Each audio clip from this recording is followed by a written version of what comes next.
So I didn't get to chat with him after that, but we're definitely on for tomorrow. So.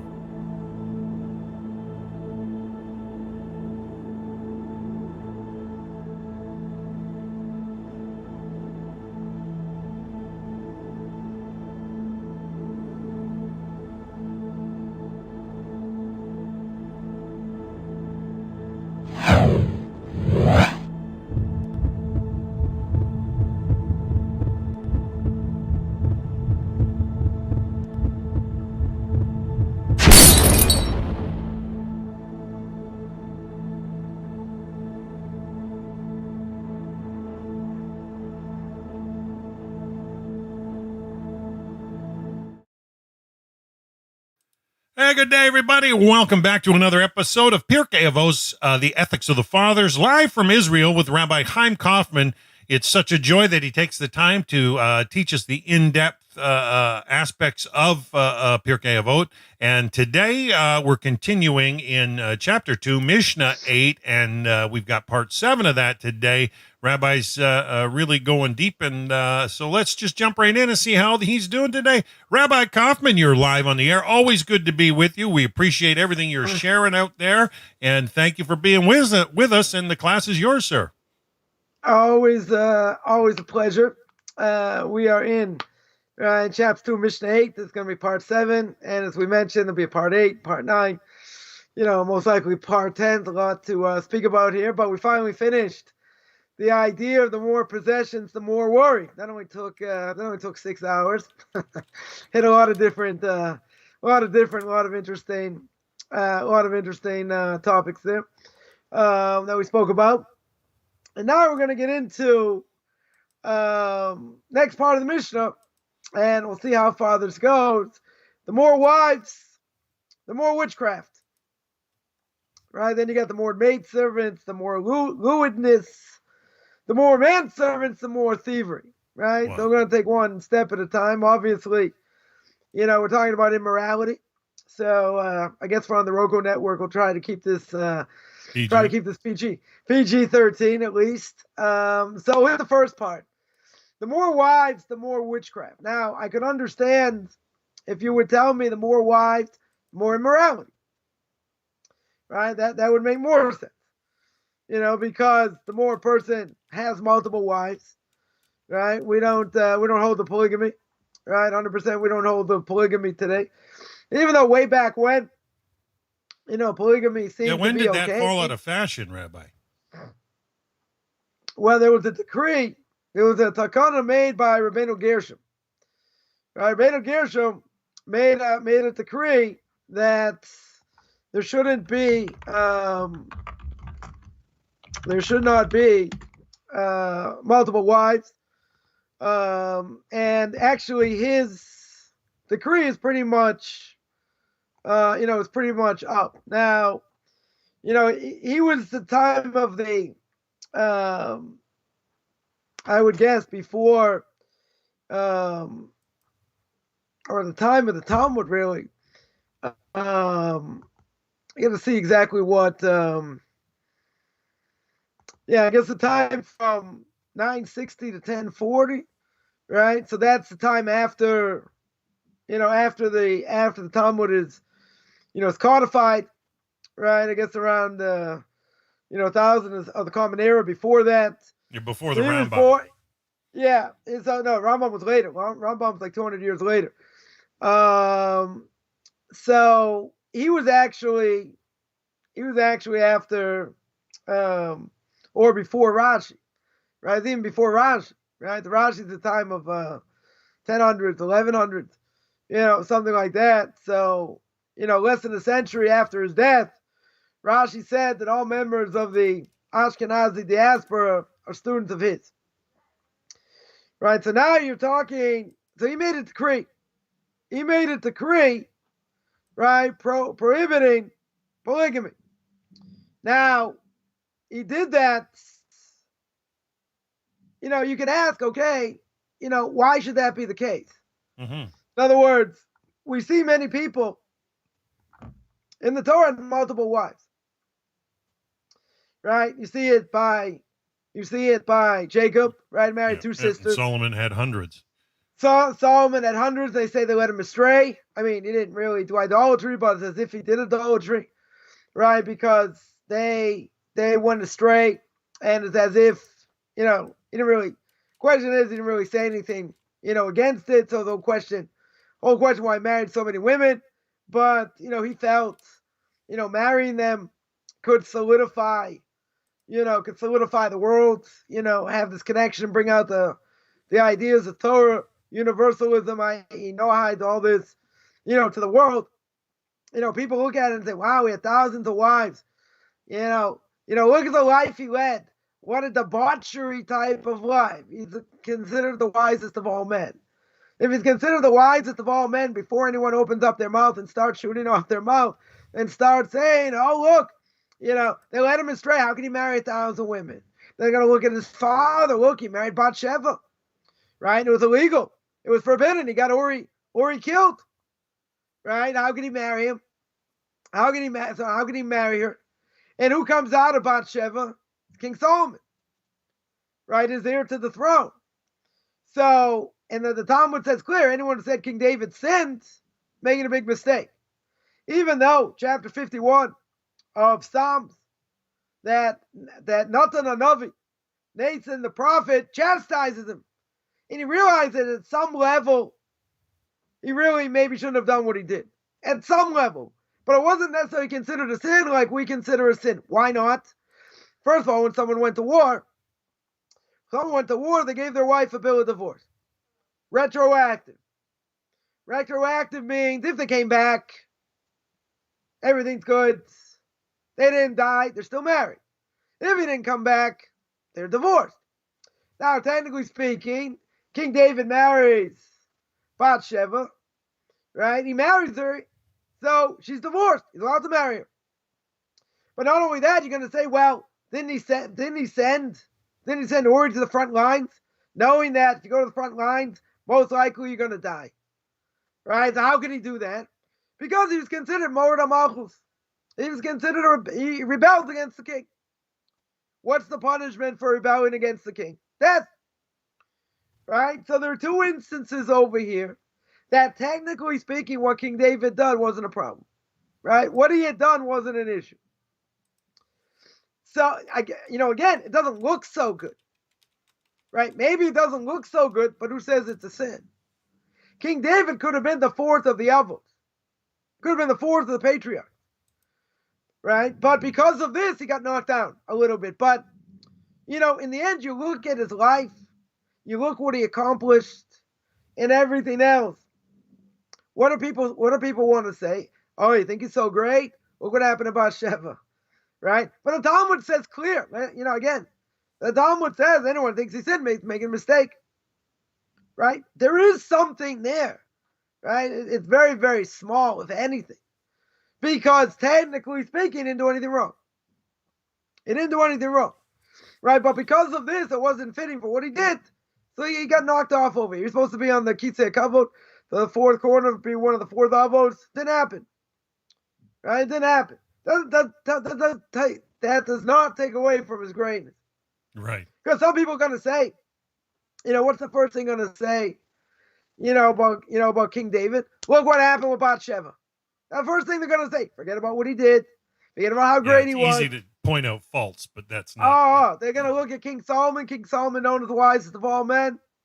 And what's the first thing they're going to say about King Solomon? It wasn't his greatness when two women came with a child and they were debating whose child it is. And he came up with an ingenious idea how to figure it out. No, they're not going to bring that up. What are they going to say? He had thousands of wives. That's what they're going to say. Right? They're going to knock him down. Oh, it wasn't as great as we may think. Yeah, but he's considered the wisest of all men. Right? So it's very easy to understand that if you look at history, and you look at people, kings, and others who had multiple wives, you go through Tanakh. Did it end up good? Didn't end up good. Many, many times, people married with two wives ended up as a disaster.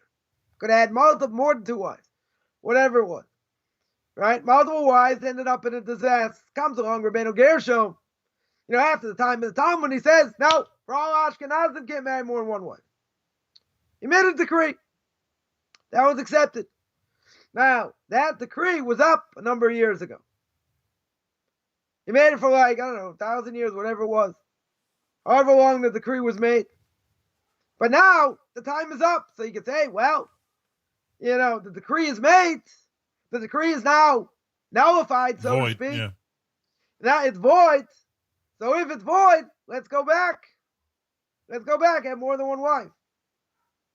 Right? So what did the rabbinical authority say? No. It's going to stick and it's going to continue. It's going to continue to only have one wife. Now, it's very easy to explain why. The institute of marriage today, certainly in the secular world, is a failure. Is an unbelievable failure. Yeah. Not only that, if you live together before you get married, the statistics go up even further. Right? 70% more that people get divorced. Rav Victor Miller, of blessed memory, once said, one of the Torah giants of the last generation, he once said, how do you break up a good romance? Get married. Why? Why? Because, no offense, if you're milking the cow for free, right? You're milking the cow for free over here. Oh, what? You want me to have a piece of paper? You want me to have obligations now? Oh, it's not the same thing. Right? By a non-Jew, we'll throw this out there. Right? Hopefully a lot of non-Jews listening here. Right? By non-Jews, what is marriage? Living together. Rambam states clear. They live together, that's considered marriage.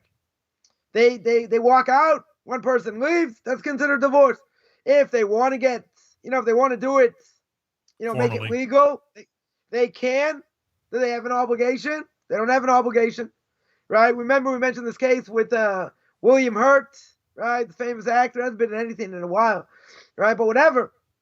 He he lived with somebody, had a few kids, left, and she said, common law marriage, I want half your money. He's like, what, are you kidding? I'm not giving you half my money. So she claimed common law marriage, right? And he said no such thing. Now, anybody who knows how this works in the States, it depends on the state, right? It's not across the board that all the states agree. So therefore, I think the state he was in, I think it was North Carolina. It was either North or South Carolina. I don't remember offhand. But they said, no, not common law marriage. So, he gave her something, but she didn't get half. She didn't get half. Now, so very simple, I would say, before I even get to witchcraft. We'll get to witchcraft. The more wives, Coffman's language, the more disaster. Hard, we see today, I don't think it was much different way back when. Maybe except for the Catholics who, didn't get divorced, or, maybe they got annulled, or whatever the case was. Doesn't really matter, right? But the point is, the institute of marriage, right, certainly in the last generation, it's been well under fire. Well under fire. Could be my parents' generation. Very few of them ended up getting divorced. Maybe they stayed in bad marriages or whatever. But, a marriage is something you have to work on. I once spoke at the Shever Brachas. You have 7, when someone gets married for the first time, you have 7 festive meals, including on Shabbos. So whatever, people know when we speak during the meal. So someone I was close to wanted me to come and wanted me to speak, and I told an unbelievable novelty to people. Why was it an unbelievable novelty? Either they were humoring me, saying that it was the best thing they ever heard, or they just said, oh, what an idiot. Right? So it could be anywhere in between. What did I say? I said something very simple. And that is, if you take a flower, right, you take a plant, you have it at home, you nurture it as much as you want, give it tremendous amount of sunlight, but what happens if you don't water it? It'll dry up. I'm gonna tell you botany 101. I'm not an expert in botany, but I'm gonna tell you anyway. If you don't water a plant, you can give it all the sunlight in the world, it will die. That's what's gonna happen. So I said, marriage, no matter how long you've been married for, right? A marriage is similar to a plant, right? If you don't work on it, it dies. You can be married for 20 years, 30 years, whatever, used to each other so much, but it can just deteriorate. One spouse says, okay, I've had enough, unless you start working on this or working on that. And what do people want to do today? They don't want to work. Life they is take too much for granted. Yeah, it takes too much out of you. I don't want to have to change. It's hard enough to change one character trait, one in a person's lifetime. You want me to change? You want me to do, multiple things you want me to work on? I'm not doing it. Now, what's that other spouse going to do? That other spouse has a number of choices. They could accept the person the way they are and just say, okay, they're not going to change. How do I deal with it?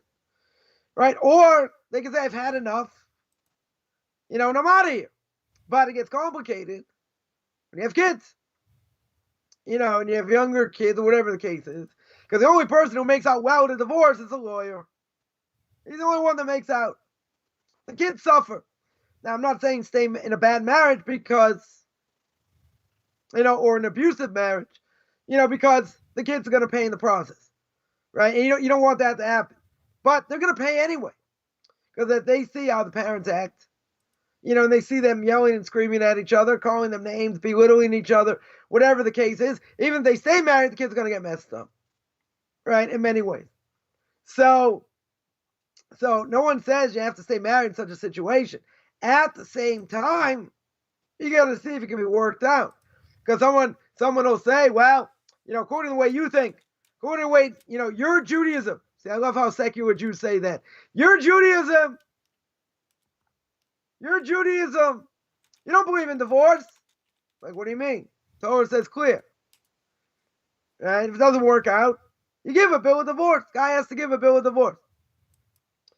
Right? If it wasn't on the books, then you tell me, okay, so you're stuck. You get married, you're stuck. Not the case. You're going to say it's a stigma. It's not a stigma today. A lot of people, unfortunately, getting divorced, even after being married many years. There are, abnormal amount of divorces within the first year. I would say within the first couple months. Different things. I heard a story, by Hasidim. By Hasidim, they only meet like once or twice before they get married, have a long engagement, then they get married. Right? They're going to say, come on. How can someone get married and stay married for so long? They only meet once, for a little bit. Then they meet, a second time, and that's it. Before they get married. So what happened? So one of the spouses came in having OCD. Right? They had OCD. Right? How do you translate OCD? Right? It's obsessive compulsive disorder. So, guy divorced her. Why the guy divorced her? Because it was extreme. She didn't necessarily think it was, so extreme, or I don't know if she didn't know she didn't have it, whatever the case was. You can't hide that. You say, I don't care, how young the child is or whatever, getting married, 18, 19, whatever it is. That's something that should be made known, right? Maybe the person didn't realize they had it. Now they have a diagnosis. Well, that's great. Now you're divorced. So there are things that have to be told. 100% they have to be told to the other side at some point while they're dating. You don't necessarily have to tell them at the beginning. Right? I know we made a match for somebody, and the guy had Crohn's disease. Right? Whatever, stomach issues. Whatever it is. Great guy. Whatever. But after, second date, third date, things were moving along. Right? He had to tell her. So the parents looked into it, the medication he was on. They're happily married, a couple years. They're happily married, but that has to be told. Someone had cancer. You don't say at the beginning, first date, well, he had cancer. Or she had cancer. They're in remission. You have to tell them that. You're obligated to tell them that. But you're not obligated to tell them right at the beginning. Right? Because let's say they go on to, the first date. After the first date, they go on the second date. And after the second date's over, let's say they just, they agree to disagree, they move on, etc. So why does the person have to know? They don't have to know. If it goes to a third or fourth date, then it has to be made known. And if you don't make it known and the person finds out afterwards, that's a horrific thing. I just read an article over Shabbos. It was a case in New York. It was a case in, I think it was in New York, that a woman got married. A woman got married, and her husband was a Muslim. Right? Husband was a Muslim. Hid it very well.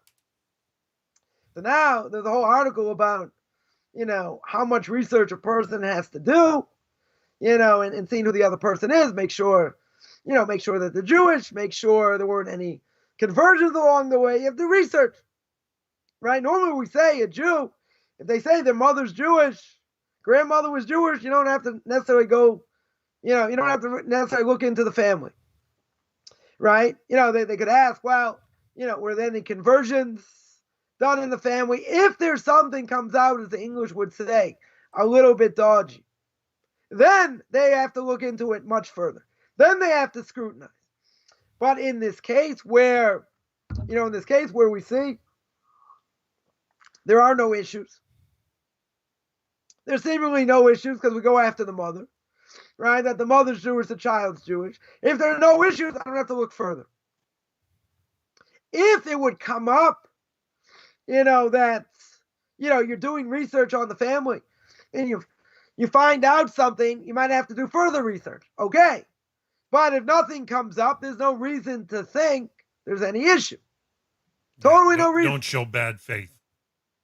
No, but, again, if someone says, well, I had a conversion, whatever, and it was, then you have to know, okay, who was the beis din, right? Who were the rabbis that did it? Did you take on, there are a lot of questions that you have to ask, just to make sure it was done right. If, that's not the case, then we say a person is considered Jewish, no issues, right? There won't be any issues. If there's a piece of information comes up, it's a little bit dodgy, then you got to look into it further, right? But when it comes to illness, and this is only a general thing, when it comes to illness, prospective partner, they have to know. They have to know if you had cancer and you overcame it, you're in remission. You don't tell them on the first date. You're going to say, why not? Because then they're never going to want to date you. You have to see if they're compatible. While you're doing your research, you find out something, let's say about the other side, that's not compatible. Okay, you're not going to go out. You're going to say it's not compatible, you move on. So why do I have to tell them at the beginning? Right? You don't have to tell them at the beginning. You do have to tell them at some point. Right? Not when it's too late. There was a case I know of, just while I'm on this, that there was a case I know of that somebody, somebody got married, child got married, and the other side, they found out that this person was clinically depressed. Now, I think, as far as I understood, they understood there was some issue there. It wasn't major. They didn't make it out to be something major. They looked into it, whatever, but I could be wrong. I think that the case was that they weren't told at all. They weren't told at all this person suffered from depression. Okay. And then it comes out that this person not only suffers from depression, it's really bad depression. It's one thing you say, well, it's not really so bad, it's under control. You spoke to the doctor, whatever, fine. Yeah, but if you they're take on your meds, chance. Yeah, that's if they're on meds and it's under control, okay. I'm not saying you can't marry such a person. Some people will say, why do I need that aggravation? Like, let's say somebody wears a pump. It should be on the table, though, right? To be open. It should be on the table at some point. Let's say somebody wears a pump for diabetes, right? They wear this pump for insulin. Now, everyone says, the doctor says, no issues. Person has no issues, right? The pump works fine, no issues. Now, the question is, person could be the greatest person in the world. Do you want that for your child? Do you want your child to already start off with somebody that has medical issues? Now, you tell me it's under control. There are no issues. The doctor swears by it. It's all true. I'm not going to say it's not true. It's all true over here. If that's the case, so what's the problem? You say, okay, so big deal. So that's what the person has. It's under control. It's been under control for a long time. Why do I have to worry about it? You don't. But you're thinking in the back of your mind, is that what you want for your child? Right? There is an issue. Yeah, I know one couple, Rabbi, that met while they were both in a psychiatric facility, and they're going on their 34th anniversary, and they now have a few grandkids. I'm not saying that can't work out, but I'm saying that if someone's, you have two people, I don't know if they have the same psychiatric issue or whatever, but you have two people, one doesn't have any issues, No, I'm talking about medical here. Forget psychological, right? They have no medical issues. This person has a medical issue. Now, if they have a medical issue, they could say, this person can be the greatest person in the world. Why do I want to start with someone who's got medical issues? Yeah, it's an Some uphill people battle. say that. Yeah, some people will say that. Other people will say it doesn't matter. But if someone else has medical issues, they're not going to marry. Not everyone's going to want to marry them if they have all kinds of other medical issues. They're going to have to find someone else that has different issues. Or let's say, they were religious, then became less religious, and then they came back. Not everyone's going to want to marry them. Why? Because they went through different things that maybe the other person didn't go through. Or what we would say are damaged goods, right, in a certain way. How do I know they're not going to go back to that? Is there any guarantee in life except death and taxes? No. Not necessarily that order. Now, you could say this person's very learning, is really strong, and all that, and everything's good, 100%, right? But person got damaged. Person's damaged. So, do you want your child to go out with somebody like that? Depends where they're holding. Maybe they went through their own things, so it's a good match. If they went through their own struggles and different things. But if they didn't go through any struggles, and that person wants someone who can at least understand what they went through, that's not necessarily going to be such a good match. Right? It's not about, they're second class, or you have to be smart over here. Yeah. And Yaakov usually the beginning of a relationship is, over-energized with hope and emotions, isn't it? But that's the difference between love and infatuation, right? As Rav Noah Weinberg would say. Infatuation is based on something that's fictional. It's something that is not real, right? Kind of like your CFL playoffs. Not real, right? It's not the real world, right? So whatever it is, right? But it's not real.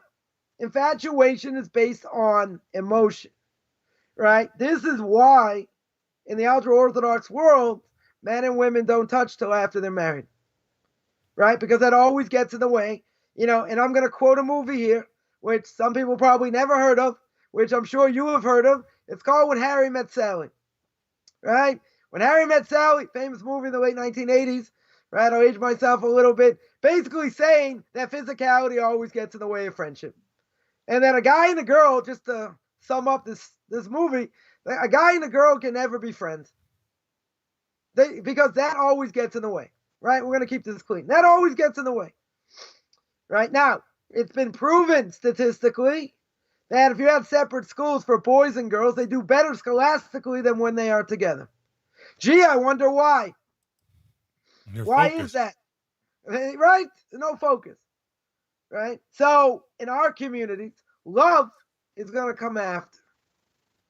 Now, why is that? Because when a person's dating, they're going to have hopefully, similar backgrounds. Family have similar backgrounds, etc. So now the question is, do they gel? Are they attracted to each other? Talmud says clear, you cannot get married without meeting the person. So by the Hasidim, they meet a lot less than, the what we call the Litvish, the yeshiva people. They meet, let's say, 6 times, 7 times, 8 times, maybe a little bit more. By Hasidim, they only meet a few times. Right? Now, but Rabbi, my Rebbe is very can much I ask against about religious orientation? Is that something that should be clearly discussed up front for sure? You won't let them go out if they're not religiously the same. If they're not going in the same direction. Because what do? You have to speak to the rabbis of the yeshiva. You have to speak to his friends, etc. See where he's holding. Because some people say things on their resume. I mean, that's what it is. They put out a resume, who their friends are, what they want, what they're looking for, blah, blah, blah. But you have to really hear what they're saying, and then understand what it means, right? I have a son-in-law. It's a pit bull in this case. Someone says something, he'll know right away what they mean, right? There's a certain jargon. Where someone, it's kind of like, I don't know if you ever saw these old, Isuzu commercials, right? With Joe Isuzu, like, this Isuzu can outrun a speeding bullet. And, and the caption is, he's lying, right? So you have to see what they're saying, because the last thing a woman wants is this guy's the best guy in the yeshiva, and he's committed to learn, for 10 years or whatever it is, and like 6 months later he doesn't get up, he doesn't get up to go to minyan, to pray on a regular basis. Other things happen, and this woman's like, I'm sacrificing over here. I'm sacrificing. You're a loser. I got bad goods over here. Now that has happened. Why? Because people lied. People lied for, I'm not saying necessarily for altruistic purposes, right? But why does someone want to marry someone that, comes from a good pedigree? Parents are good, family's good, this, that. They have other kids married to good families and all that, because that's what it means. That's what it's all about, right? But they could be bums. 100%. They could be bums. Trailer trash. Yeah, they could be. 100% they could be. But you can only do so much research. And even if you're going to tell me, let physicality get in the way, let them live together, the person will see who they are. No. You're not going to know that till later. There's no, you can ask all kinds of questions, different things. When I met my wife, and this was very unorthodox what we did. I met her up north when I was in Sfas, and friends of hers met friends of mine, and I forced her to sit next to me on a bus, which is pretty much unheard of. In the ultra-Orthodox community. I wasn't ultra-Orthodox at that point. And she was becoming religious. So anyway, after that conversation, it's like a 3-hour bus ride. After 3 hours, I was convinced. Now, it took a little bit more, to convince her, whatever. But she's like, how do you know I'm going to go the same direction? How do you know this? Whatever, but our backgrounds were similar. Things we liked and disliked were similar. I didn't have any questions. Compatibility was there, yeah. Yeah, it took her a little bit longer, whatever. But in general, if I dated for 2 years, what's it going to tell me? It's only going to tell me faults you see in the other person, right? It's only going to tell me probably negative things, not necessarily all positive things. And then you're going to sit there and question and say, maybe I shouldn't have done it, this, that, but in the end, 2.5 weeks, I got engaged. Yeah. 2.5 weeks, I got engaged. She came with me back to the States. I didn't tell my parents, surprised everybody. But I didn't say I was engaged. So Thanksgiving, holy day of Thanksgiving, went to my uncle's house, halftime of the football game, bought champagne before, opened up the champagne, said Mazel Tov. I thought I was nuts. Everybody thought I was nuts. And then I went to my in-laws, 4 or 5 days later, we told them, whatever it was, and 29 years later, thank God, still happily married. So awesome. But at the end, it was totally unorthodox what I did. That's for sure. It's not the norm.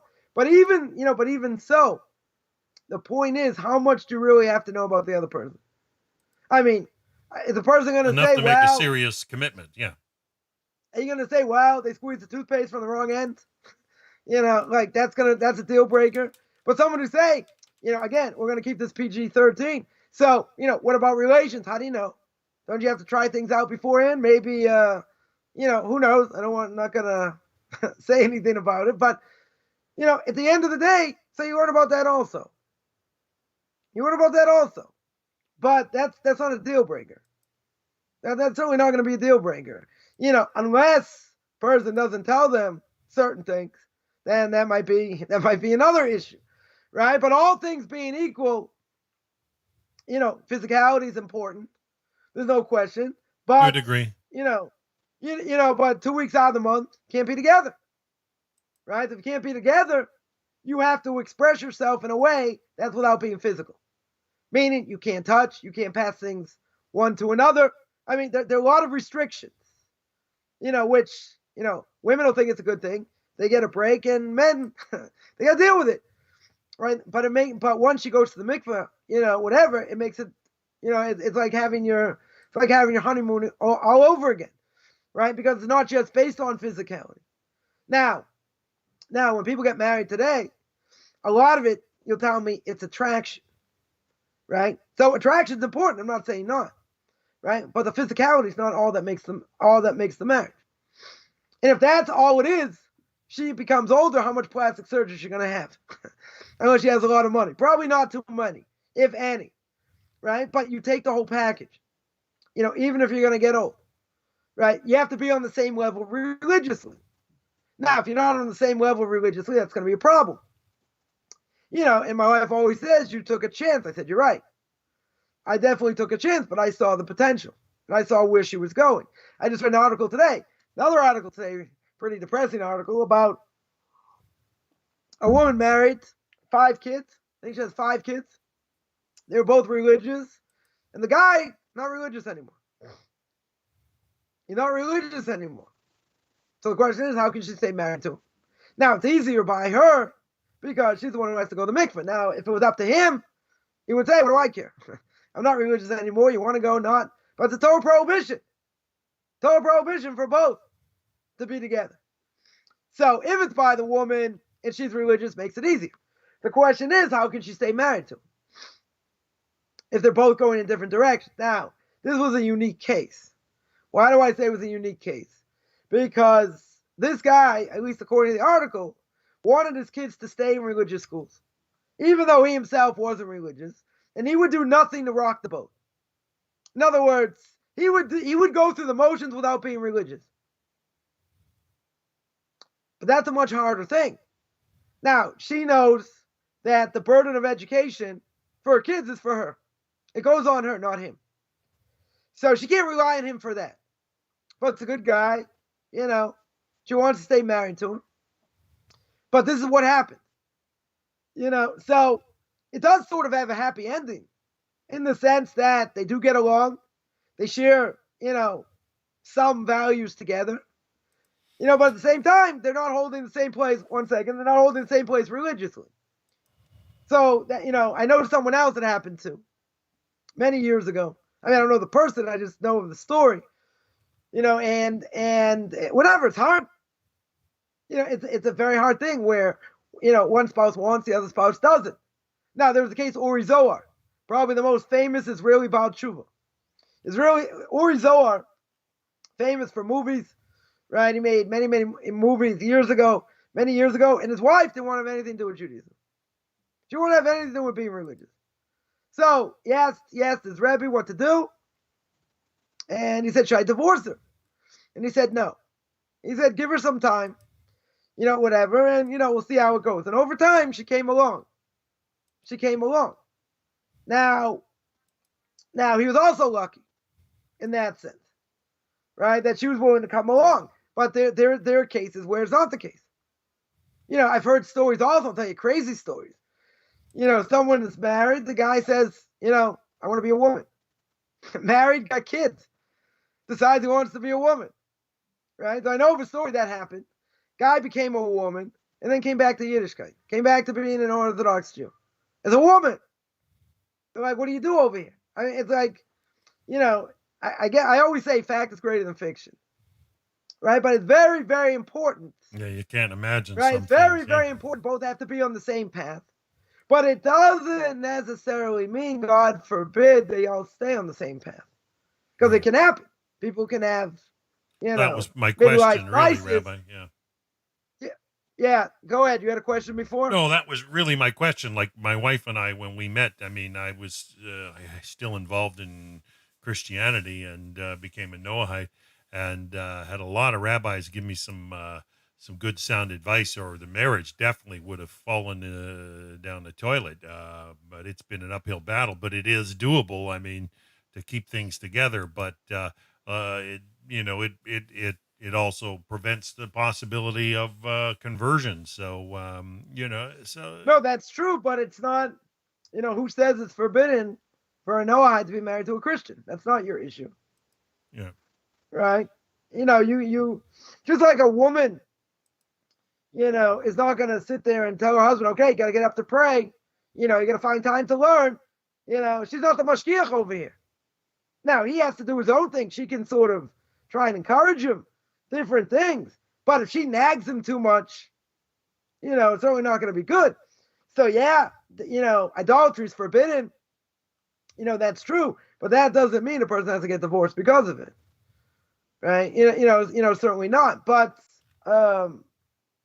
something could happen something can happen within a marriage where someone just goes off the rails, as well. Let's say, certain things happen, they get depressed, and the other spouse can't deal with it. It's too hard, or any number of things. Any number of things could happen, that could change the setting for sure. It could change the situation, yeah. Right? 100%. It could definitely change the situation. I've been in, gone through my own things, et cetera. That's, trauma. Trauma can change something.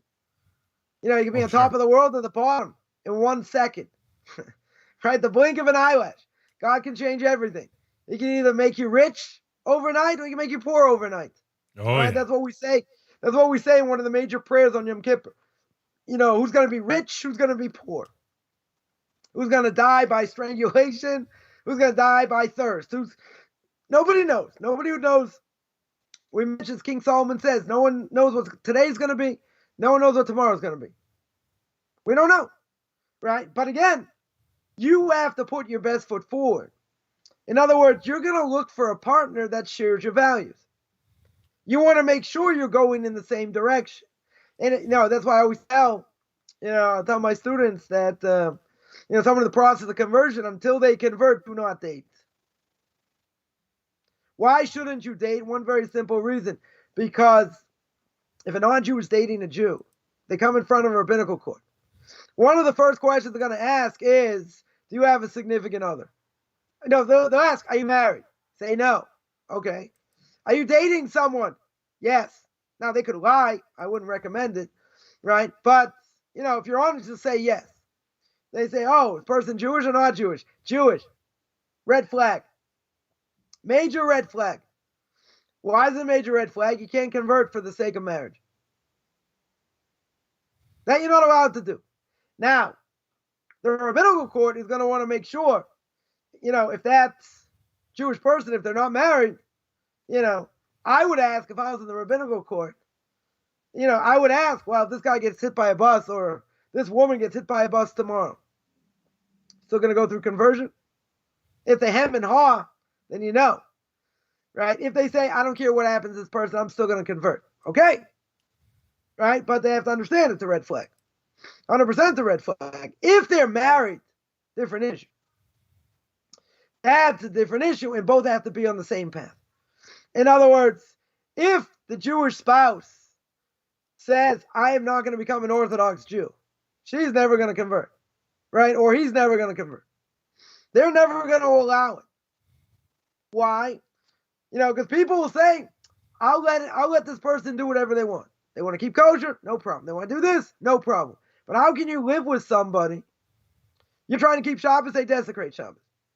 Especially if you had kids. Tremendous mixed messages here. Right? So why would they convert? There was not their benefit. It's not the benefit to the person. Because they're going to be married to someone who doesn't hold by Torah mitzvahs. Right? And, I've got a lot of hate mail because of this. Because people say, but what does it matter? Let them do whatever they want. What does it matter what I do? Now, if you're a woman, it does matter. Sure. It matters. I deal with this every year. I mean, what do I do? What do I do when dealing with my wife when she wants to put up Christmas ornaments? Okay, but I'll tell you what's the worst. Putting up a Christmas thing, that's not so bad. Right? It's a pagan thing. You don't worship it. Nobody worships the Christmas tree. Right? So that's not an issue. You might not like it there, but they're not worshiping it.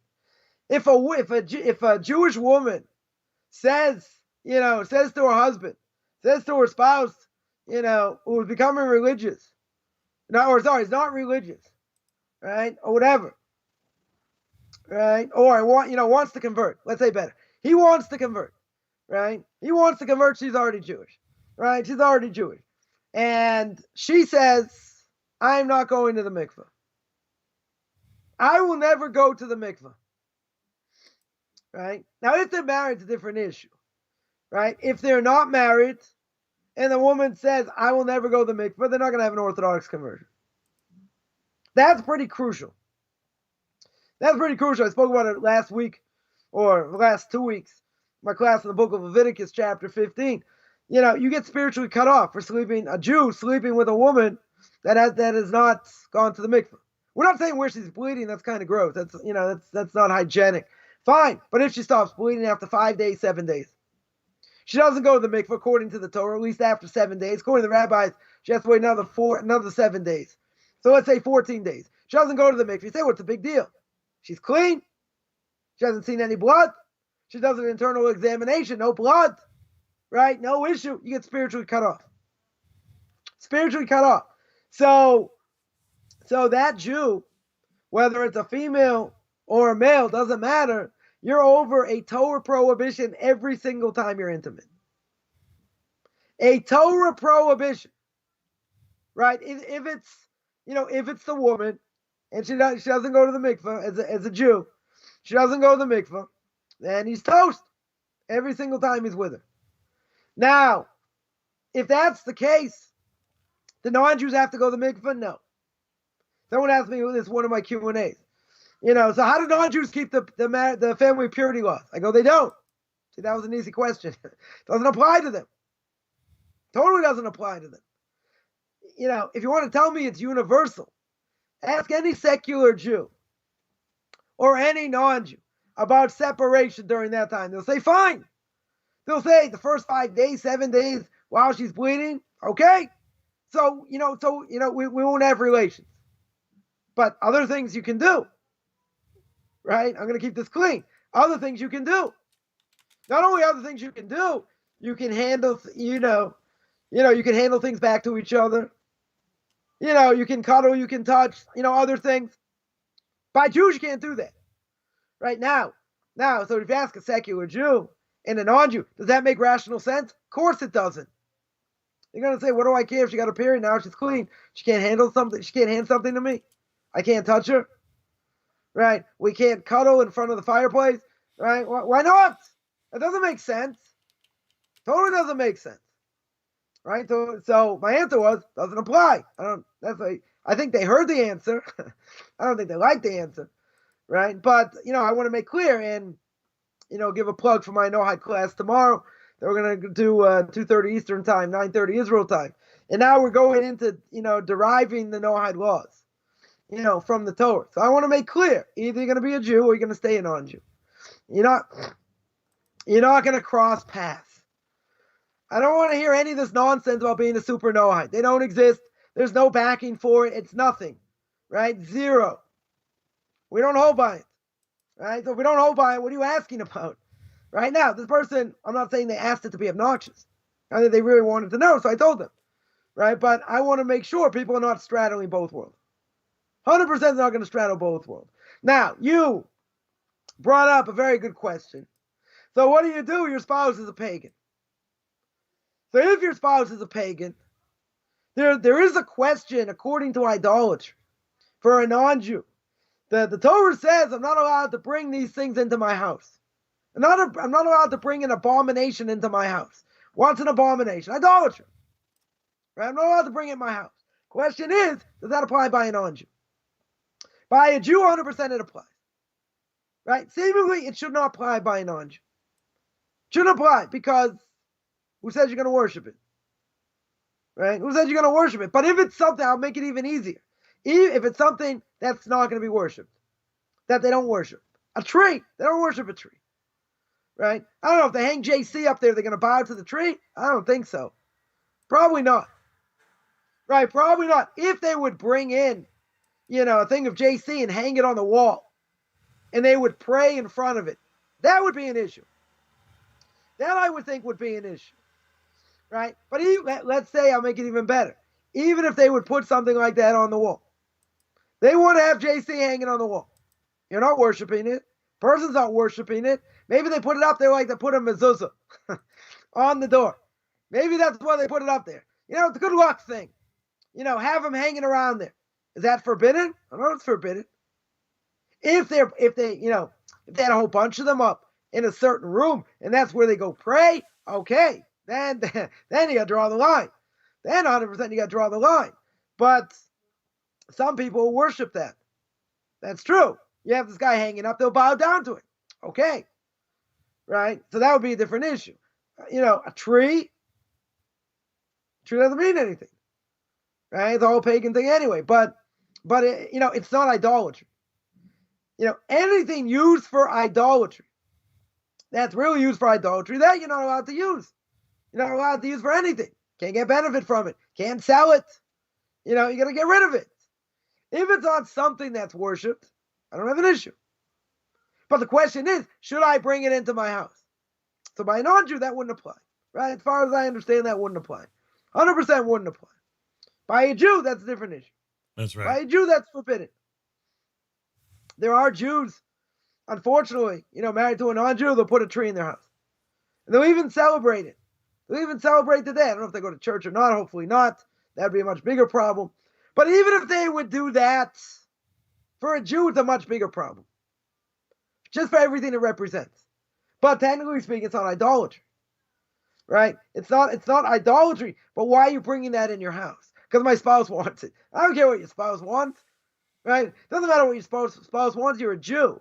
You cannot have that in your house. Even if it's not worship, it's part of it. It's what it represents.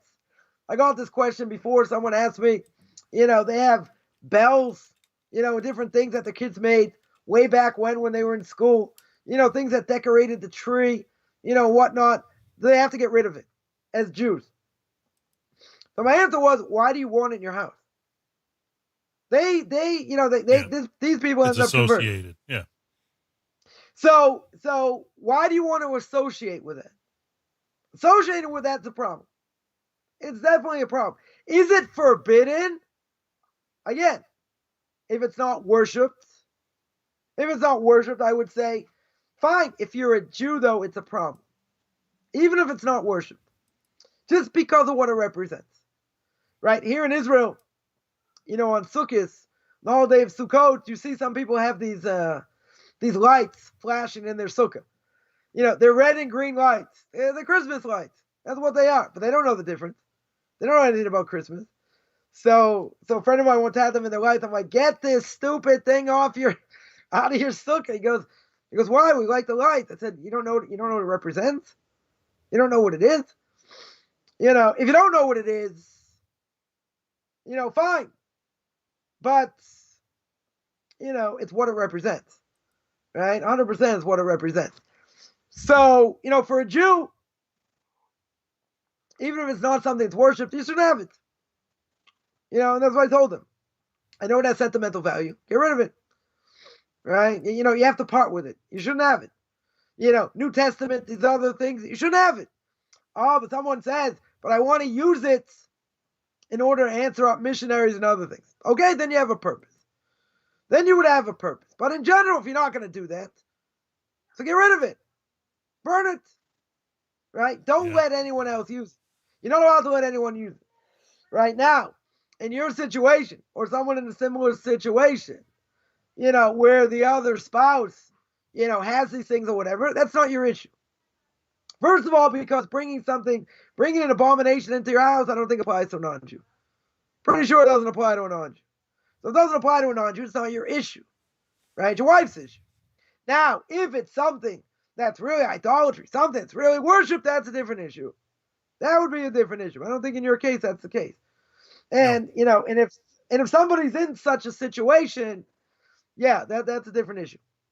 Then you have to, then you have to come to some sort of, conclusion what to do over here. We got a neighbor who is an associate pastor and in a Christian church, and he'll have you can hear it through the walls sometimes when he's got music people over and they're doing their practice for their that I couldn't have in the house, that's for sure.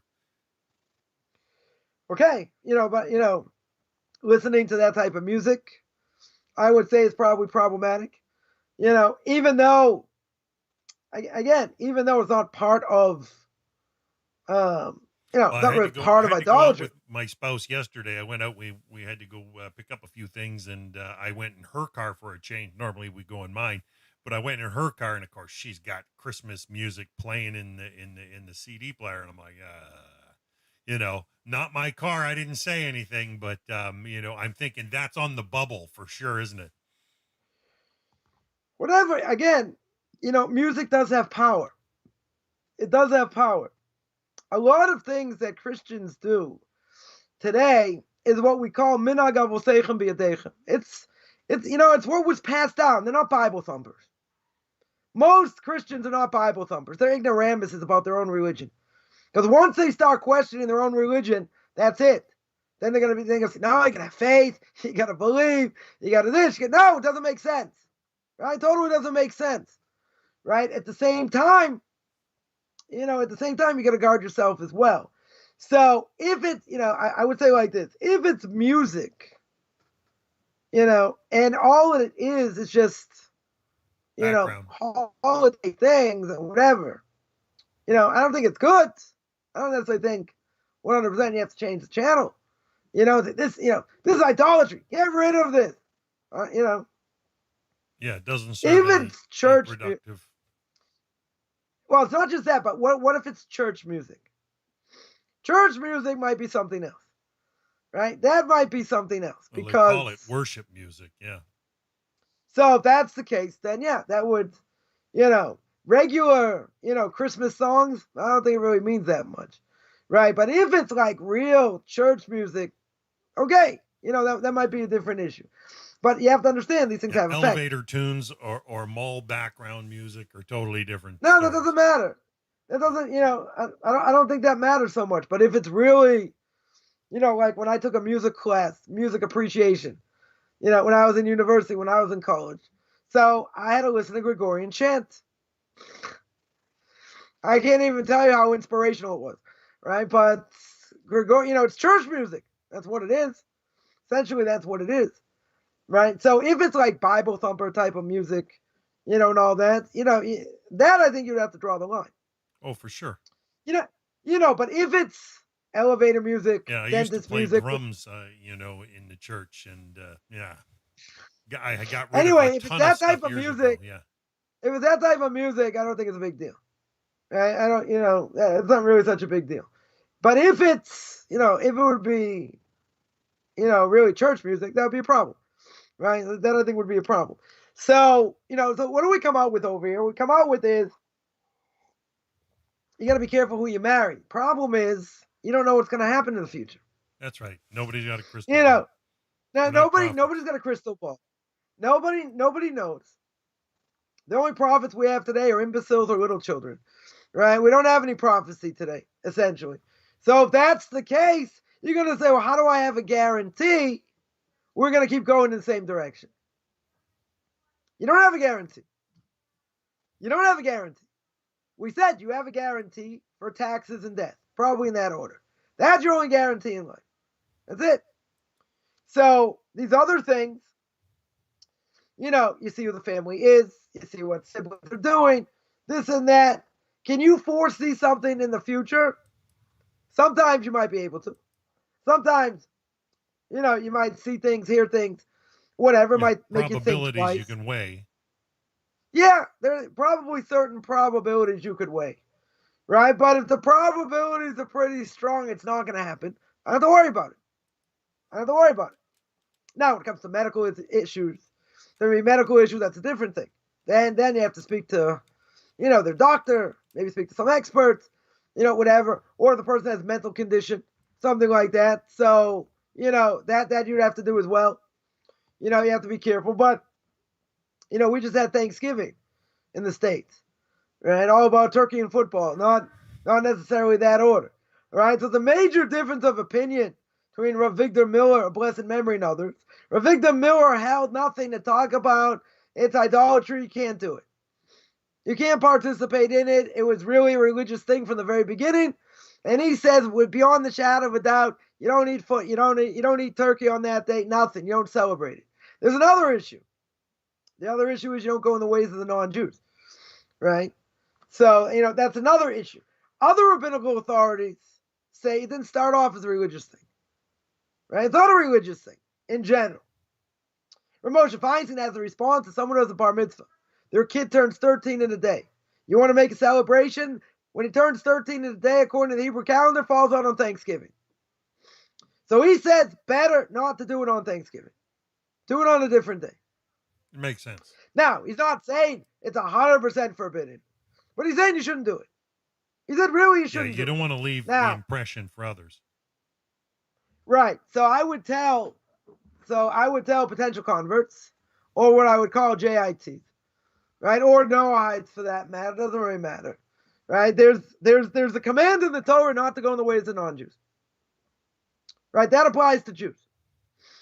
Now, can a Noahide celebrate, Thanksgiving? Not a problem.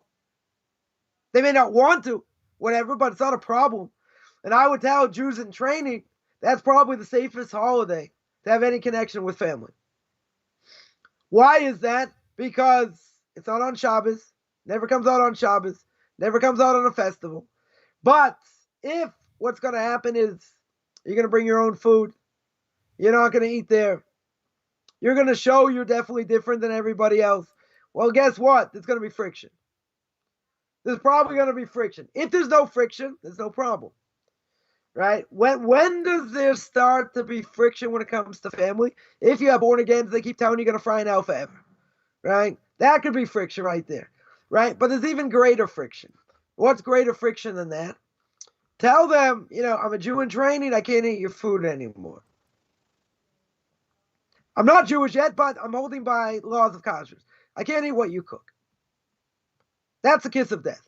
Once they say they cannot eat what the other person made, then you're going to see how much they really respect what you do. Right? That's a very simple test. Very simple litmus test. Because it's one thing you do your own thing. They think you're going to fry in hell forever. They think you're crazy, this, that. Okay, but you're willing to try and have a connection to family. So you're working hard to have this connection to family. And you say, okay, I want to get together, etc., but I'm going to bring my own food. I'm going to cook my own food. I'm going to bring my own utensils or whatever the case is. That's not going to go over so well. You say, fine, let me do this. Let me reheat it in your oven. Let me kosher the oven. That's going to cause a lot of problems. I can promise you it'll cause a lot of problems. They won't be that open-minded. Once they hear you can't eat from what they serve, then they get offended. Come on, you're not even Jewish yet. Just a few weeks ago, you're just like us. Now you think, you're holier than thou. Right? I've heard that myself. I've heard a lot of these same things. That's it. People just gave up. My family gave up on me a long time ago. Right? He's just a fanatic. He's this, he's that. They respect it. They don't respect it. Doesn't really matter. Right? At the end of the day, they're never going to convince me what I'm doing is wrong. Right? They don't like it. Too bad.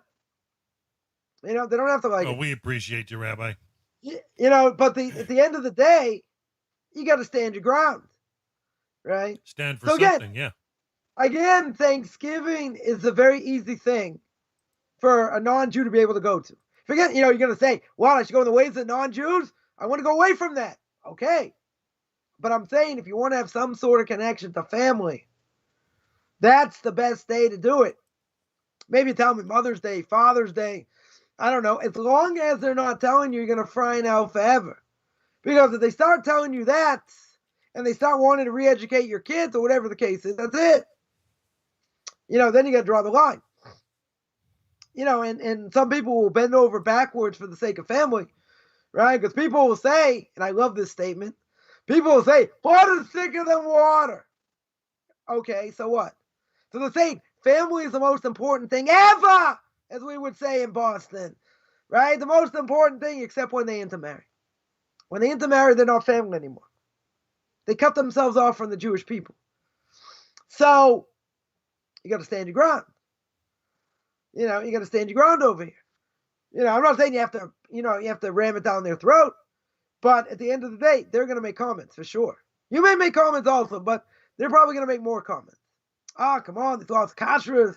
They're so, it's antiquated laws. You think this, you think that. So you don't have to be a human punching bag. You can answer them, right? If you have what to answer. Or you can just say, we can agree to disagree. Okay? Right? In this process, I would say, most times family does not come along. They will not come along for the ride. They'll make fun of you. They'll say you're going to fry in hell forever. All kinds of things. I've seen families, they all became religious. Different levels. That's very rare. My friend of mine I went to university with, parents totally cut him off. His father never met his wife or his kids. His mother did. His mother managed, to meet his wife and kids or whatever, but they totally cut him off. Boy, what happened to being open-minded? What happened to being open-minded over here? If the person became a Sikh, became a Hindu, they want to cut them off. I promise you, as we're recording right now, they would never cut them off. Oh, you want to be an Orthodox Jew? That's a little bit too close to home. I don't have anything to do with you. So I've seen it. And I've seen more times than not that family goes the other way. That family doesn't have anything to do with them. Now, that child will try and bend over backwards to have a connection to family, but doesn't help. Doesn't always help. And I heard a story recently. Someone went back for a wedding of a sibling, and this person was religious, sibling wasn't. Sibling didn't intermarry, right? Married a Jew. And, they get to the States. The whole purpose of going was to go to this wedding. The sibling said, "What are you doing here?" Like, what do you mean, what am I doing here? You're getting married. So I don't want you here. I don't want you here. Imagine. You took time off. You're there for a week. However long, spend $1,500. And then your siblings tell you straight to your face, "Get out of my face. I don't want you here." They have a relationship today, as far as I understand, right? That was pretty bad. So what happened to being one? What's this person gonna do with the wedding? What's this person gonna do? Say, does anyone object? Yeah, I do, because you're not religious. What are they gonna do at the wedding? That you don't want them there. It's what you represent is the problem. Like someone told me a while ago, their child who isn't Jewish, according to us, because the mother's not Jewish, So I asked, well, who did the wedding? I think I mentioned this before. I said, who did the wedding? So, it was somebody that got, I don't know, there was some sort of minister online or whatever it was. And they said, you know what? They didn't mention God. Like, they didn't mention God. I'm like, so? I'm like, okay. So they have to mention God if they're non-Jews? I didn't say this. Do they have to mention God? No. Do they have to, go through the whole process? No. They're living together anyway. What's the difference? They're already married. Oh, you want to do something legal? Fine. You don't want to mention God? Who says you have to mention God at a wedding? By us, you have to. There are blessings that have to be made. By non-Jews? Right, so the person says it maybe, get under my skin a little bit. So what was my answer? Okay. Where am I going to go through the whole explanation? The kids aren't Jewish. Doesn't mean anything. They can live together. No, they're not going to listen. Totally not going to listen. Right? So it's a waste of time. Total waste of time. But what's the difference over here? There's one major difference. The difference is the non-Jews are the Jews of these families. They want acceptance. They want what they do is okay. Now, by you being an Orthodox Jew or a Jew in training or a Noahide, what are you saying? What they're doing is absolutely wrong. That's what you're saying. I don't believe in JC. If he was right in front of me, I'd beat him up, kick him in the head, flush him down the toilet, whatever. That's what I would do. And he deserves it. False prophet, the whole 9 yards. So what you're telling them without saying a word is what they're doing is wrong. Now imagine if you were a secular Jew, become religious, right? And you accepted certain things when you were younger, and when, and now, become more sophisticated, more Torah, whatever. They don't want to hear it. They want acceptance, right? Now it's interesting. We'll compare this to Haman, the book of Esther. Say, what do you mean? What's the comparison? Haman had a lot of power. He had a lot of money, right? He had 10 sons. They're all dukes, different places. Right, conglomeration of power like Otto and Bismarck, right, in the 1800s. They took all these feudal states, put them together, made Germany, right? This guy's got world-class power, world-class money, second in command to the king. But there's only one person who won't bow. There's only one person who won't bow. Everyone else, right? He walks in the room, everyone's on the ground, right? And he wanted to show how great he was. He kept walking in and out of rooms. People hated him because they all, it's like an idol worship thing. Now, even though there are those that say he didn't really wear an idol, so really Mordecai could have bowed down. Let's say they thought he was crazy, all these different things. Why are you doing this? Putting the Jewish people in danger? He held his ground. But you see, Haman went berserk. Why did Haman go berserk? Because he knew the truth. He knew he was really sold as a slave to Mordecai. He knew he was really a barber for 22 years. He knew the truth. But the money and the power and the ego, this Jew's not going to bow down to me. I don't care about power. I don't care about ego. Life doesn't mean anything, because not only am I going to have it against him, I'm going to have it against this entire nation. What happened over here? 1 million people are bowing to this guy like you can't imagine. Right? They are bowing left and right. He's got all the power in the world. But one person says, you know what? You're not okay. You're not okay at all when he says, I'm going to eradicate you, and I'm going to eradicate everyone who's part of your family. Right? All the Jewish nation. So now, you're going to say, this isn't a fair comparison. I think it's a little bit fair. Why? So you got a Jew who's married to a non-Jew. Everyone else doesn't have a problem with it. It's okay. We accept them. We look at your kids as Jewish, like all these things. And there's one person who says, you know what? It's not okay. It's not okay. You cut yourself off from the Jewish people, all kinds of curses. It's not okay. So now, the person has one of two choices. They can either look and say, hey, you're 10% of the Jewish people, right? Orthodox Jews, let's say 10%, give or take, of the Jewish people today. So we're in the minority. We would agree, but we're going to be in the majority soon because everyone's intermarried. But okay. So 90% of world Jewry today would say what you're doing is okay.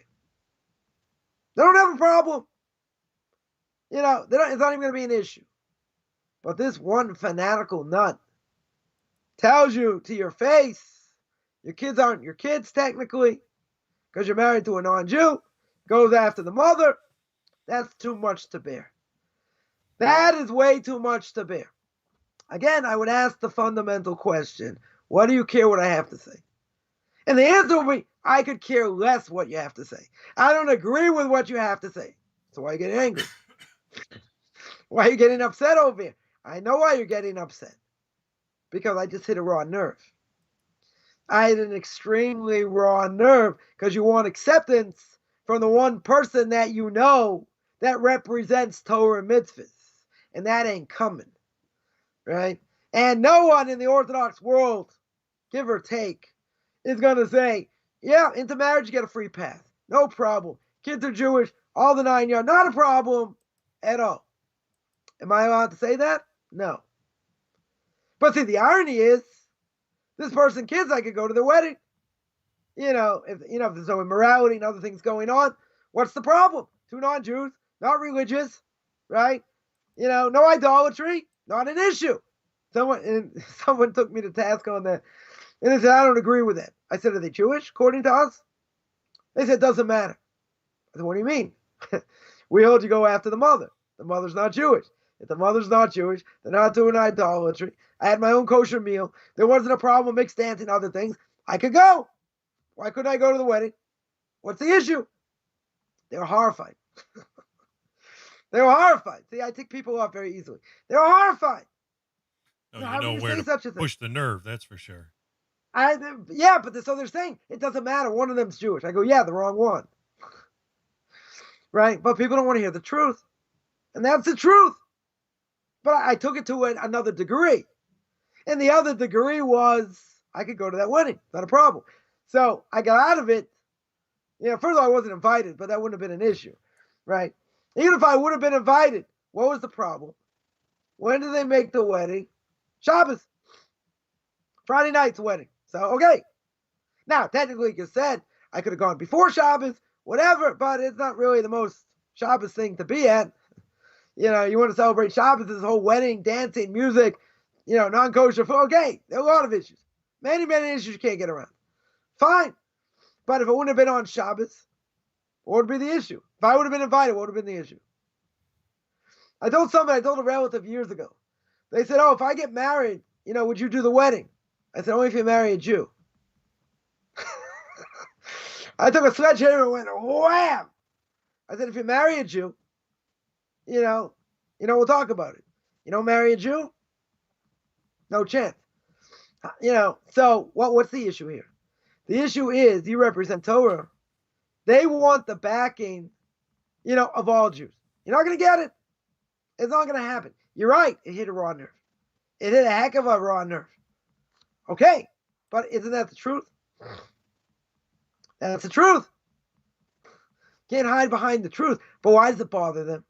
Because you just delegitimize them.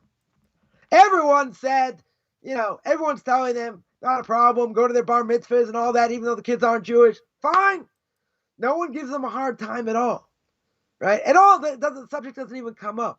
You got one lone Jew sitting in my sealed room over here in Israel who says, you know what? It's wrong. And they go ballistic. Right? 999,000 people, more, right? 13 million people are going to think not an issue at all. One crazy Jew says it's an issue. 10% of the Jews say it's an issue. Why is it a raw nerve? Because it's true. Right? Because every Jew has what we call the Pinteliyah. They have a spark. The righteous remnant, for sure. Yeah, so there's a spark in everybody. They have that Jewish spark. They know deep down what's right and what's wrong. But they can justify it any way they want. They can say you're a fanatic. They can say this. They can say that. But it's interesting. Then they start getting upset. And then they start saying other things. They're like, so, this is just one person saying something. No one else gives you a hard time. You're right. It's a raw nerve. It's more than a raw nerve. Because they understand what the truth is. They understand what the truth is. And you're not going to tell them that it's right. What they're doing is right. Right? And if you're an Orthodox Jew, or you're a no-hide, whatever, you got to tell them it's wrong. They have to know it's wrong. You don't have to ram it down their throat, right? But, even if they say, oh, we remember you used to do this and do that, it doesn't matter. You now know what the truth is. If you know what the truth is, you don't back down. Can't back down. But people don't want to hear it, right? So when it comes to family and friends in general, for Noahites, for Bali Tshuva, Jews in training, etc., it's a lonely path. It can be a very lonely path. The difference is Jews have a Jewish community to be a part of. Non-Jews is Noahites, which we're working on, setting up, these Noahide communities. We're working hard at that. But, without people that are like-minded, you're in your own place. You're in your own desert. Doing these things virtually is great. Because if you didn't have that, you go absolutely out of your mind.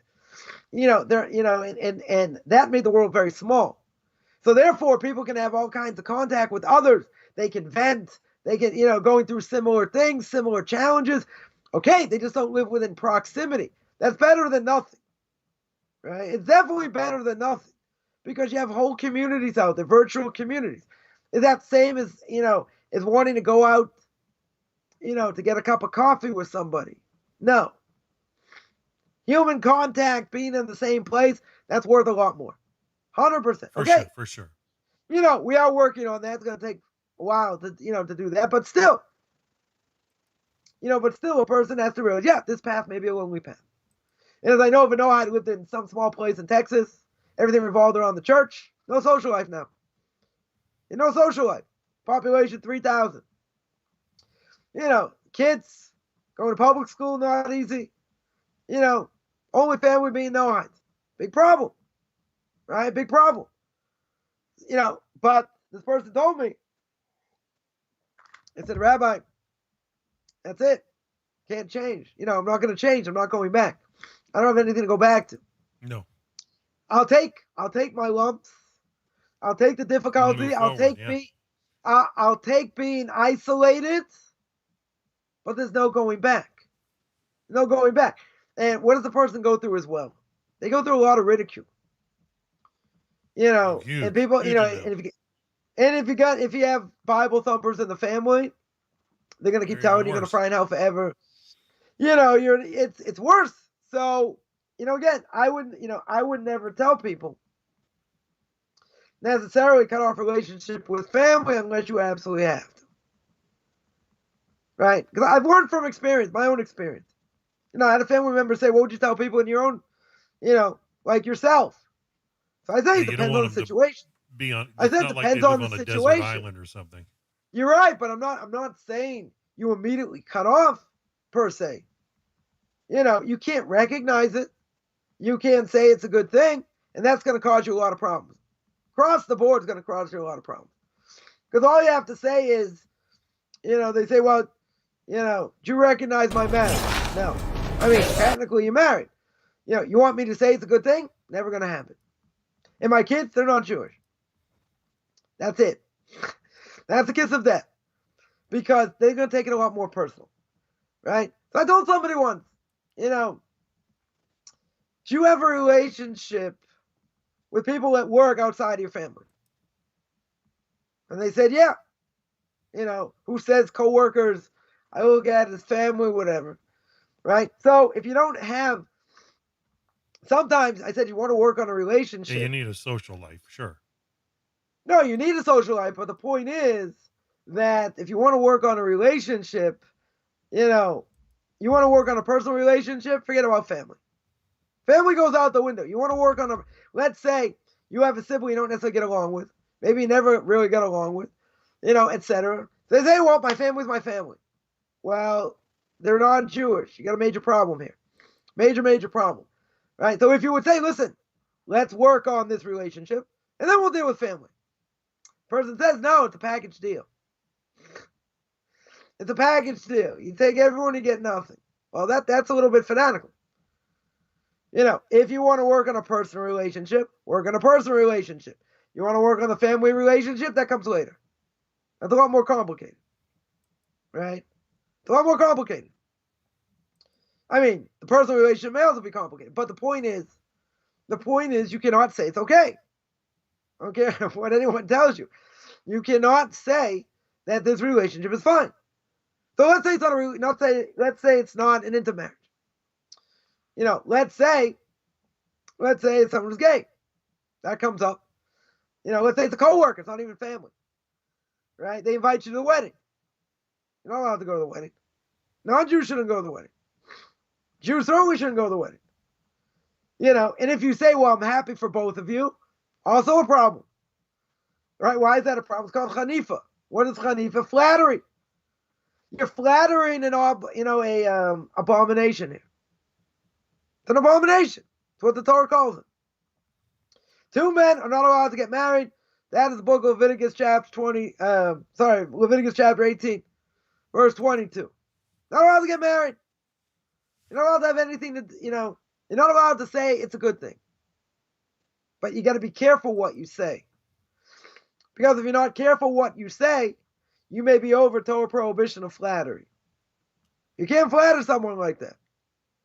Right? You have to say sort of, if someone were to say, they would say to you, Merry, they would say Merry Christmas or whatever.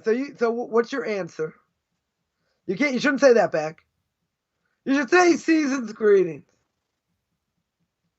Season's greetings is a much more powerful term. Right? You don't want to recognize their thing.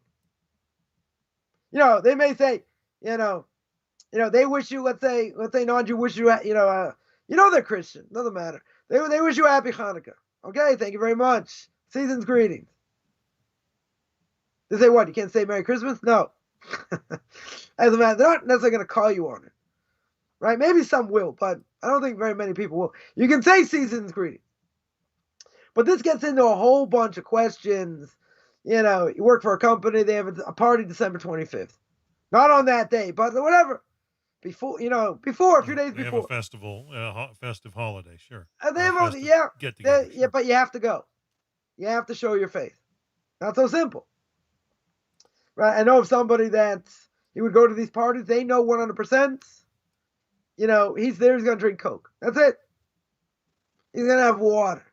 You're not going to eat anything. He's got to show his face, shows his face, gets in, gets out. That's it. You're not allowed to, first of all, you're not allowed to linger there, you're not allowed to schmooze there, whatever, a lot of issues. Modesty issues, plenty of issues there. All right? But if you have to go, there are certain ways to do it. And what if, they want you to bond, people you work with, and, you go here, you go there. These aren't simple questions. They're not so simple. Right? So, for a non-Jew, it's a little bit easier. I think as a no-hide, a lot of these things may not apply. It certainly may not apply. But still, people get offended very easily when you don't recognize what they stand for. Even if they don't really stand for very much, they want you to tell them what they do is okay. Now, the problem is you represent Torah. So if you represent Torah, how can an Orthodox Jew, how can a YouTube rabbi, as some people have called me, how can your YouTube rabbi say intermarriage is okay? Can't. Not going to happen. People can say all kinds of things they want. Call me names, closed-minded. I never claim to be open-minded. I never claim to be politically correct. That'll never happen. Maybe I'll be a little more careful what I say sometimes. Okay, but I'm not going to be politically correct, right? I don't need to be politically correct, right? They're going to get offended, so let them get offended. They'll get offended. They say, what do you think about eating pig? Torah says it's forbidden. Oh, really? The Torah so maybe the Torah's anti-pig, maybe. Torah's anti-non-Jew, maybe. Torah's anti a lot of things. Fine. So what would my answer be? My answer always would be, did God speak on Mount Sinai or not? And if he did, what are my obligations? And if it goes against what God said, and I believe God said it, and I have to keep it, then according to that, what God says is that's forbidden. You're going to say you're speaking for God? No. I'm just telling you what he says. Telling you what the Torah says. Telling you what the rabbis say. Now, you might not like it. There are a lot of things we may not like, but you know what? Tough noogies. That's the way it is. Either you want the truth, or you don't want the truth. Yeah. Right? Be real with yourself. And if you don't want the truth, why are you asking me what I think? Why are you asking me what I think? I don't agree. So now you want to make fun. But I can turn people into a pretzel very easily, but they're not going to be on the conversation for that long. In other words, they're not going to let you go down that path. Oh, so my answer to somebody was, well, the question is, did God speak on Mount Sinai or not? And if he did, what are my obligations? So I threw that out very quick. And he said, what difference does it make? I said, it makes all the difference in the world. Because if you don't believe God spoke on Mount Sinai, then you can do whatever you want. You can make up the Torah, Torah made up in your own mind. You can do whatever you want. But if God spoke on Mount Sinai, I have to listen to the rabbis of all generations. Then according to them, what you're doing is wrong. And that's what the Torah says. But they say you're a fanatic. Okay, but you're not denying, you're not bringing me evidence. One of my personal pet peeves, bring me evidence the Torah's not true. And if you bring me evidence, we'll discuss it. They're not interested. They want to be told what they do is okay. And we can't do that. We can't do that. And people find that offensive. That's fine. You can find it offensive. That doesn't change anything. Right. Just because you're offended. Sure. I'm not here to pat people on the back if you're just going to make fun of Judaism and rip Judaism up to shreds and do whatever you want. I mean, I would tell this person, I want you to come with me to the synagogue. I said, for what? Just come with me to the synagogue. Fine. We go to the synagogue. There's nobody there. I said, okay, I want you to open the ark. They said, open the ark. They said, why? There's no service. Just open the ark. Not a problem. We can open up the ark. They said, okay, take out the Sefer Torah. Like, what's the purpose? I said, you'll see the purpose in a second. Take out the Sefer Torah.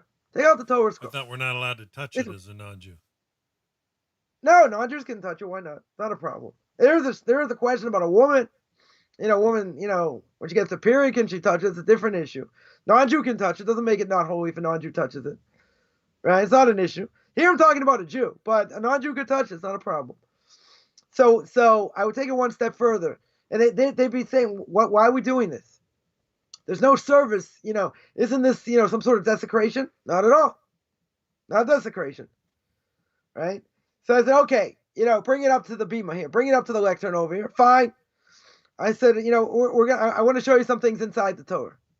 They're going to say, all right, this is a little bit much. I said, no, open it up. Take off the covering of it. Take off the thing that keeps the Torah together. I said, okay. You see these words? I said, now pick up the Torah. Right? Keep it together a little bit. He's holding the Torah. Great. I said, now I got one other thing I need you to do. I said, you saw the inside of the Torah. You saw the words, don't have vowels. They said, yeah. What's the whole point? What's the point? I said, you want the whole point? Now take the Torah and throw it on the ground. They're like, you're nuts. You brought me to synagogue to have me throw the Torah on the ground. I said, I get something better. Leave the Torah on the ground. And I want you to defecate on it. They're going to say, you are a nut job. There were people who died in the Holocaust that weren't religious. They refused to do that. And they died. They refused. They refused to do it because of that spark in the soul. They said, you would tell me to defecate on a Sefer Torah?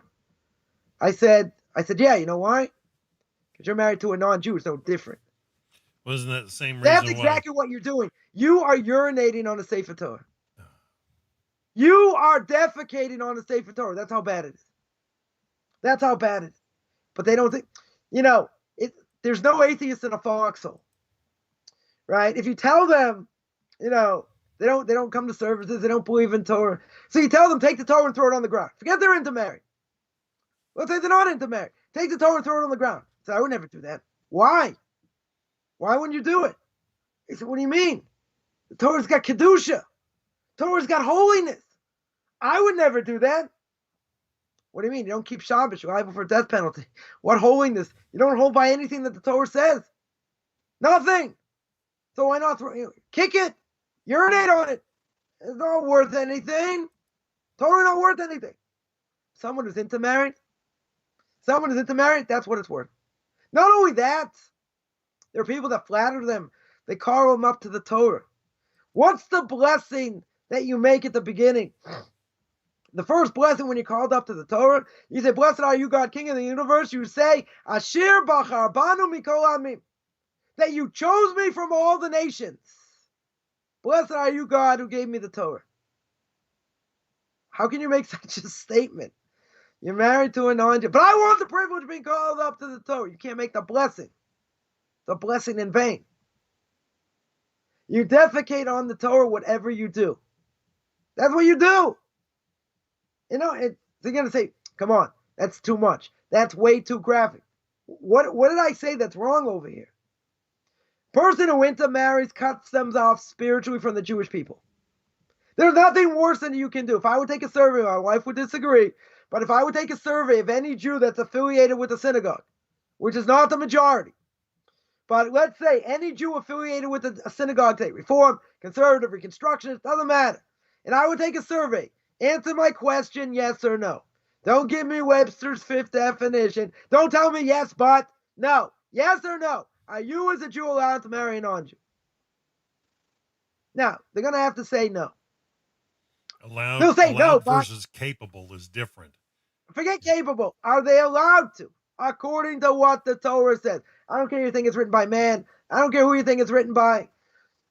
According to the Bible, does the Bible say you're allowed to marry a non-Jew or not? Yes or no? And what's the answer? No. But it's only for that generation. No. I said no buts. There's no but over here. They understand that. Most Jews that are affiliated understand that. If they're not affiliated, they'll say it doesn't matter. They're gonna go for answer number C. It doesn't matter. It's not a yes or no answer. I'll do whatever I want. Okay? So they're not holding anywhere in the world. Right? Spiritually. But a Jew, at least who's grown up, affiliated with the synagogue, they know. So Rabbi, to tie this back to the Mishnah, like, where's this witchcraft thing come in? Oh, witchcraft we're going to get to.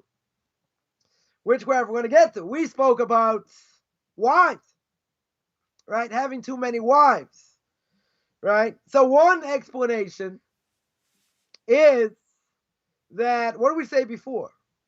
We said the more flesh, the more worms, right? The more we eat, the more we drink, we're overweight. We don't exercise as much, whatever. More the worms are going to eat us. Now, after that, what do you eat, you drink.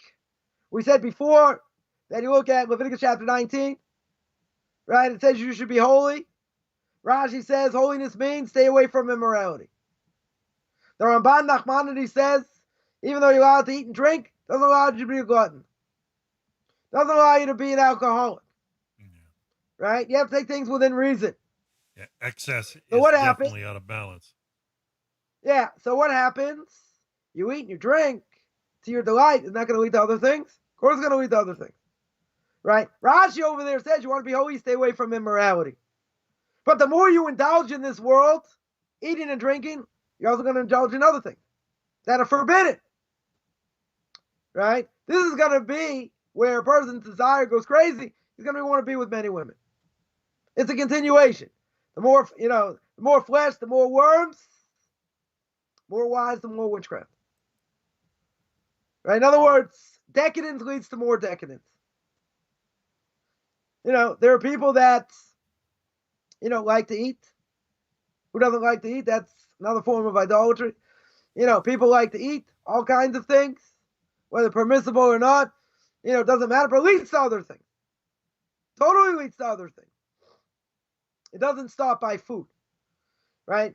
A person doesn't just have, desire for food and drink, but God gave us the greatest force in the world, right? And that is, to be someone of the opposite sex, not obviously someone of the same sex.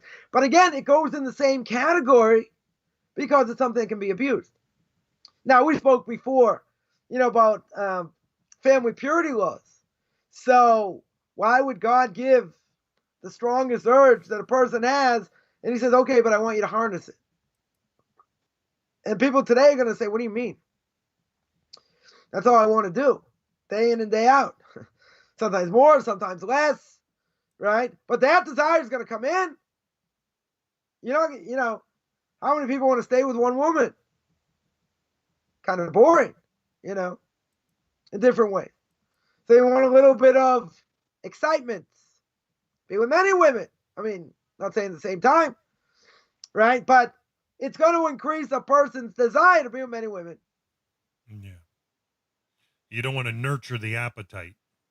But, the Talmud says, and again, we're going to keep this clean, is that a person has a certain organ, and it's never satiated. The more it's used for that, the more it wants. It's catch-22. So you're going to say, okay, he's got a desire, you can curb the desire. But once you've already had the desire doesn't go away. It's not like a person's married. We'll say like this. It's not like a person's married. He says, I have no desire for anyone of the opposite sex. That desire doesn't go out the window. I mean, person has to stay married to the same person. Can't commit adultery. Even though someone just showed me a video. This idiot, Asher Mesa, says, non-Jews can commit adultery. Non-Jews can commit adultery. I think that's one of the more stupider things I've heard in my life. There's immorality laws by non-Jews. Can a non-Jew be a homosexual? The Rambam says clear no. Are there forbidden relations is for non-Jews? 100%. So, adultery, why did I bring this up? Because adultery is forbidden for Jews and non-Jews. It's forbidden. Now, does that mean a person gets married, doesn't have desire? A guy doesn't have desire for other women? Or a woman for other men? That doesn't go out the window. Totally doesn't go out the window. You're not allowed to act on it for sure. That's why marriage has to stay happy, because if it's not happy, that can happen. Even though I was kind of shocked that I looked up once, statistics of how many people get divorced because of adultery. And it was low on the list. It wasn't as high as I would have thought. Mm-hmm, mm-hmm. Right? I would have thought it's like, it's in the top 3. And it wasn't. It was like number 6 or 7 or something like that. What was number 1, Rabbi? I don't know. I have to really look at it. I think it's boredom. Not boredom, but the nature, the relationship doesn't get nurtured. Something like that, and they go in different directions. I think that's up there. I forget what exactly, the top numbers are, but it wasn't that. It was a little bit shocking actually. But in any case, person's gonna have a desire. Your food, you fill your mouth with food, drink, and you want that also. Right now, that's going to increase. And who says you're going to stay with Jewish women? Being with Jewish women, is worse than being with a non-Jew, different ways. So you're going to have a lot of non-Jewish women. You'll have your fill of that. And then you're going to have more non-Jewish women around. And what's the problem? Money. You got to support them. It's going to be more difficult to support. Right? Or let's say you just have one woman, but she's got big appetite for all kinds of things. Because you see that people have money, and if they have a lot of money, They may have different women in different ports, different places, and different things. It costs money. It costs money. There's, famous story. Not sure everyone's aware. I mean, it's famous though. Magic Johnson, has HIV. He's never come out full-fledged as being having AIDS. He's like a time bomb ticking, basically. But he never had full-fledged AIDS. He got HIV, but he never had AIDS. And they say everywhere he played, he had different women while he was married. While he was married to Cookie, right? He had different women. I mean, say by Will Chamberlain, thousands, tens of thousands of women he was with, or whatever. Or Gene Simmons. Yeah, whatever. Who knows? Whatever it is, right? We're gonna keep this clean here, right? I wanna keep you on the Roku network, or we'll have to start our own network, whatever. But somebody like that, what could he do? What could he do? There was a Sports Illustrated article about years ago. It was like, women are throwing themselves to me. What can I do? But what's the point? Point is, you got that kind of money, you're supporting all these type of women. Right? We said the more flesh, the more worms, the more possessions, the more worry. Right? So over here now, he's got all these women. Jews, non-Jews, doesn't really matter. He's got all these women now he has to support. Put him in the poorhouse. The story of Mike Tyson. Right? You want to go down that road. All the prostitutes he was with and drugs and yeah, but one thing leads to another. It's not just about eating and drinking. Right? That's just only part of it. It takes you to other places. It takes you to many other places. It keeps you longer than you want to go. Here, what's it going to do? It's going to fill up the house. All these Jews, non-Jews, whatever it is. And it's going to be bad. But there's a physical element over here. Right? Because Talmud states clear, and this can be proven scientifically, the more a person does it for a guy, weakens him. Weakens him. Shortens your life. That's what it does. It shortens their life. Now you're going to say, well, it's a great way to die. It's a great way to die. If you're going to go, that's a good way to go. But in the end, if it's too much, you kill the person. A person's got a certain level of vitality. But, that's what the person's doing on a regular basis, etc. It's, weakens them. It weakens them. Now, not only does it do that, what does it do? Also weakens the mind. It's going to affect the mind. Because now you're worried, okay, I have all these women. How do I placate them? How to do this, do that? And then what's it going to do? It's going to lead them to sorcery. Right? Because we said the more wives, the more witchcraft. Right? So now a person is trying to think, okay, the more he does over here, that's going to weaken and shorten their life. So what are they going to do? It's going to affect them. Because the person doesn't have as much strength. Right? He's weaker. He's definitely weaker.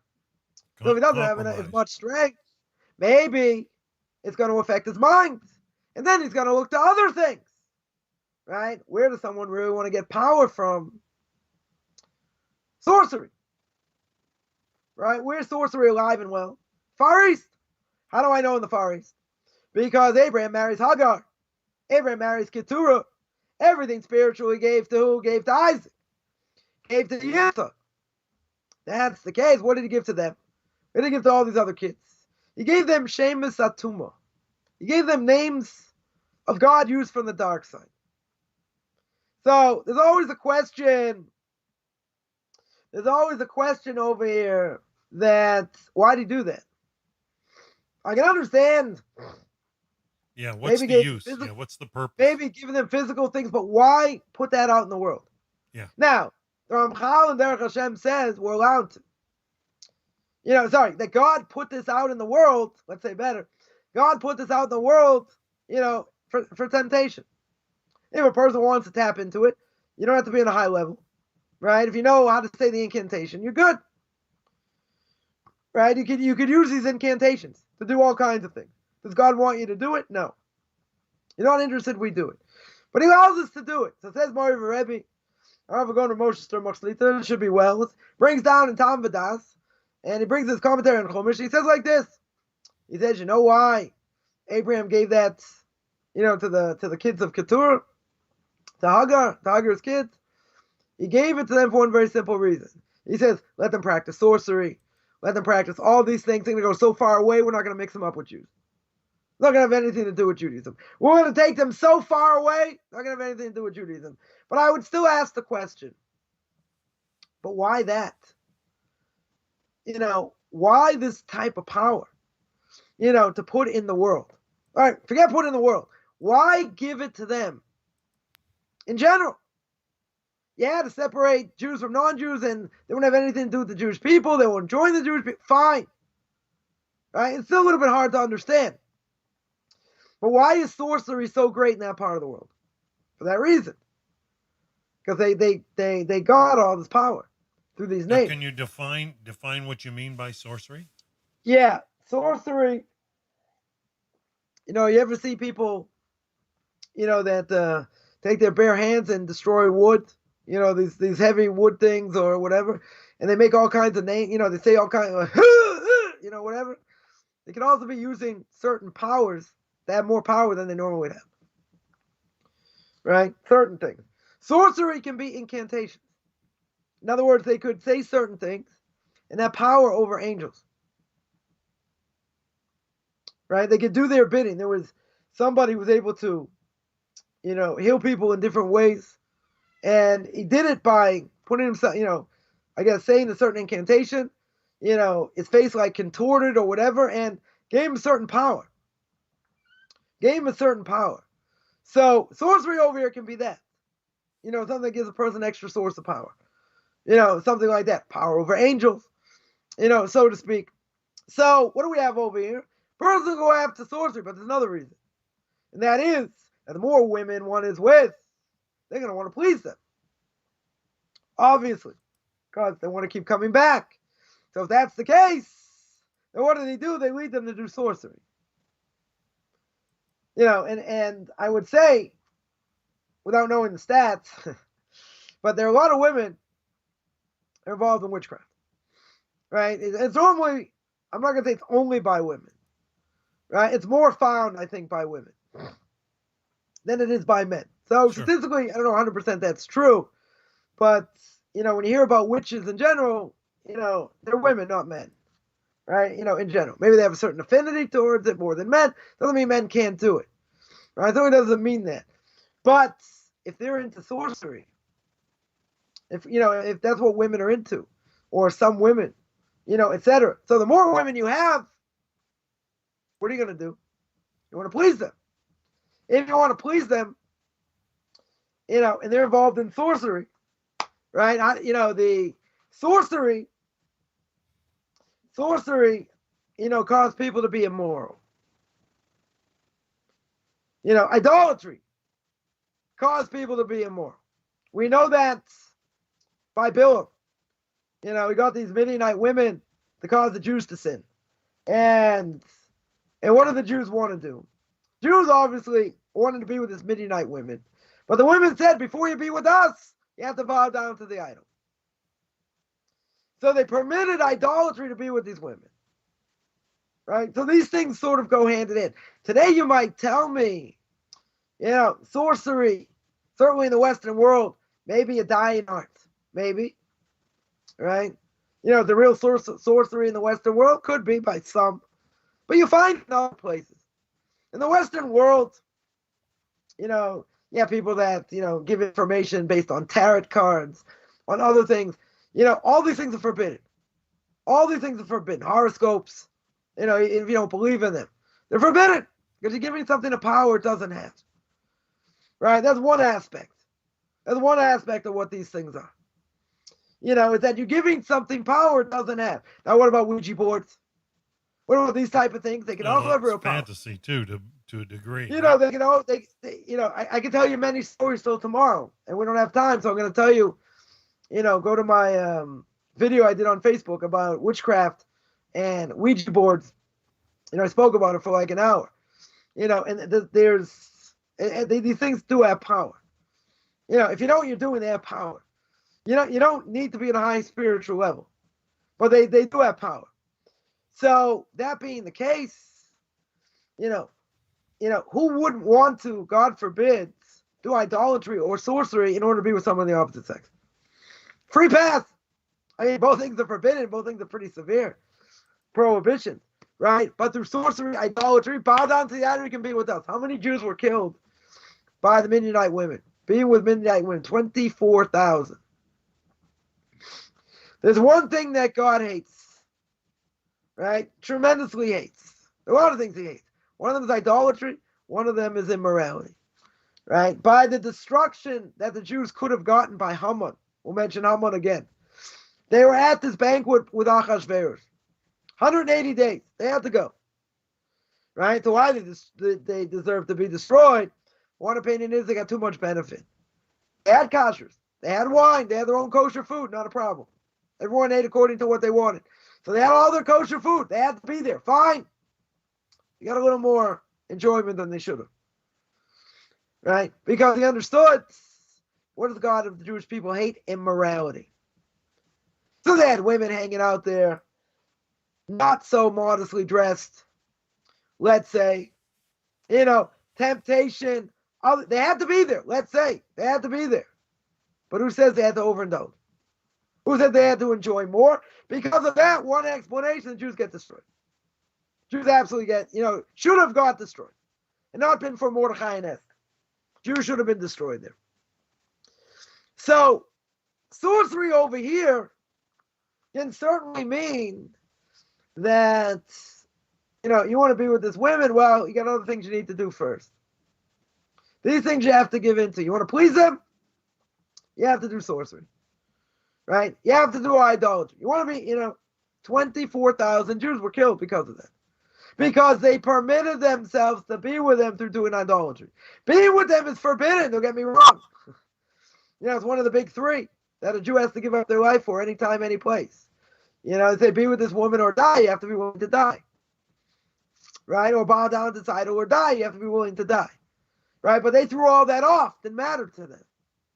But they permitted themselves to bow down to an idol in order to permit immorality. God hates both. There are many, many times in the Torah. The Torah says you're not allowed to bow down to idols. You're not allowed to be immoral. Right? Read Leviticus Chapter 18. It's all about immorality. Right? Who you're not allowed to be with. As a Jew. Mother-in-law, daughter-in-law, sister-in-law, aunts, uncles, this. I mean, it's a whole list. It's a whole laundry list. Right? You can't be homosexual, bestiality. Women can't be with other women. I mean, the list goes on. So, and we read that on Yom Kippur. The afternoon service by Yom Kippur, that's how severe it is. So when you look at it, it's one of the things that God detests. That God can't stand is immorality. So, anytime the Jews were immoral, they got slaughtered in a major way.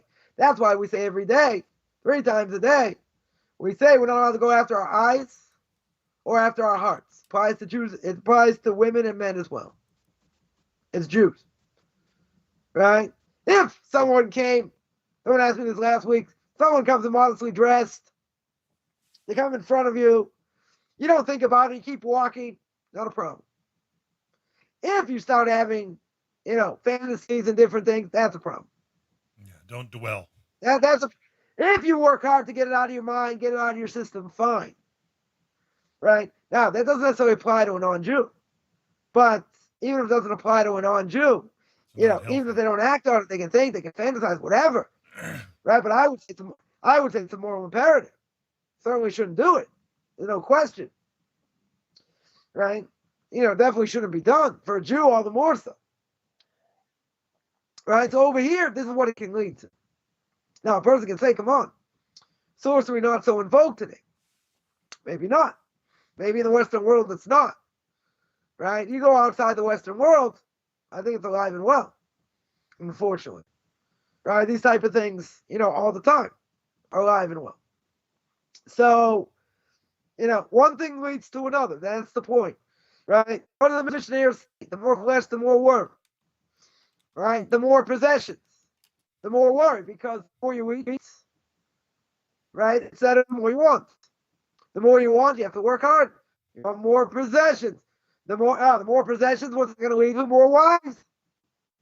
It's going to lead to more witchcraft. There's a method to the madness here, right? Really not madness, the method to the mishna, let's say better. There's a method to the mishna over here.